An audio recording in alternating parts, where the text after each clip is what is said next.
আমরা যদি ক্ষমতা দেখানোর জন্য নিরীহ মেছো বিড়ালকে বেছে নিই, ক্ষমতা দেখানোর জন্য ডলফিনকে বেছে নিই, এদের অস্তিত্বের সাথে কিন্তু আবার আমাদের অস্তিত্ব সম্পৃক্ত।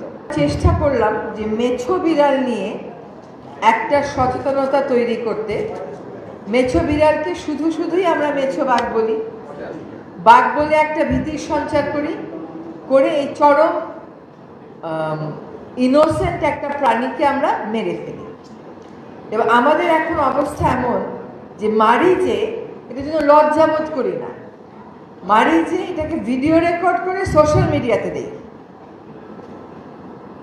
এই যে নিষ্ঠুরতা ছড়ানো, নিষ্ঠুরতা করা, এইটা তো এই সমাজের মূল্যবোধ ছিল না। এটা এই সমাজের একটা মূল্যবোধের পতনটাকেই দেখাচ্ছে। তো আমরা নিরীহ প্রাণীর প্রতি যদি এরকম নিষ্ঠুর আচরণ করি, তাহলে আমাদের কেবলমাত্র যে নদীর পানি দূষণ করলে দূষণ কমানোর সমস্যার সমাধান হবে তা না, আমাদের কিন্তু একই সাথে আমাদের আচরণগত এবং মনস্তাত্ত্বিক পরিবর্তন আনতে হবে। বান্ডেল থাকলে প্রতি সেনমানিতে টাকা বাঁচবে।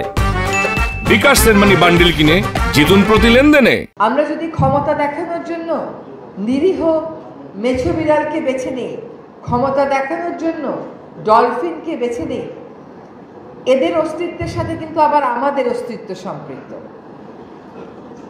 আমার মনে হয় যে সার্ভেগুলো যে হয়, এই সার্ভেগুলোতে যদি একটা আর্থসামাজিক আসপেক্টও আনা হয়, যে একটা ডলফিন কিভাবে প্রতিবেশ ব্যবস্থাকে সাপোর্ট করে এবং সেটা মানুষের এবং সমাজের কতটুকু উপকার করে, সেটা ভালো হবে। যেমন আমরা মেছো বিড়ালে জানতে পেরেছি যে একটা মেছো বিড়াল কিভাবে ফসলের জন্য ক্ষতিকর অন্যান্য প্রাণীকে খেয়ে সে কি পরিমাণ ফসল শুধু রক্ষা করে এক বছরে।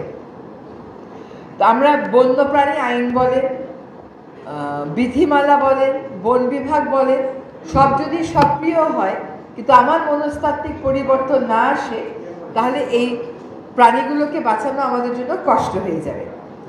আসার কথা কি জানেন, আমি দেখলাম যে অনেক জায়গাতে বন বিভাগ পৌঁছাবার আগেই স্থানীয় ভলান্টিয়াররা পৌঁছে যায়, স্থানীয় স্বেচ্ছাসেবীরা পৌঁছে যায়।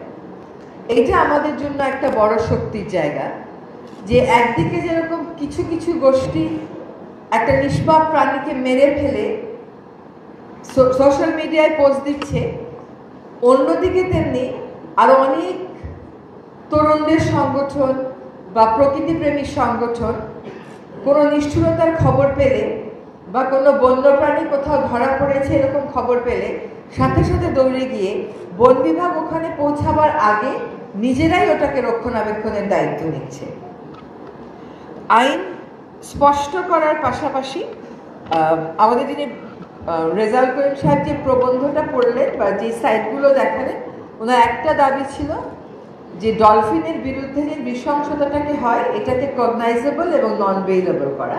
আমরা বন্যপ্রাণী যেটা নতুন ড্রাফট করেছি ওটা আমরা কগনাইজেবল এবং নন বেইলেবল করেছি, কিন্তু আমাদের প্রস্তাব আর কি, যদি ওটা এখনো ক্যাবিনেটে যায়নি, কিন্তু আমাদের সবচেয়ে বেশি বুঝতে হবে যে সমাজে এই ব্যাপারে আমাদেরকে একটা বন্যপ্রাণীর সংরক্ষণের জন্য একটা জোয়ার আনতে হবে।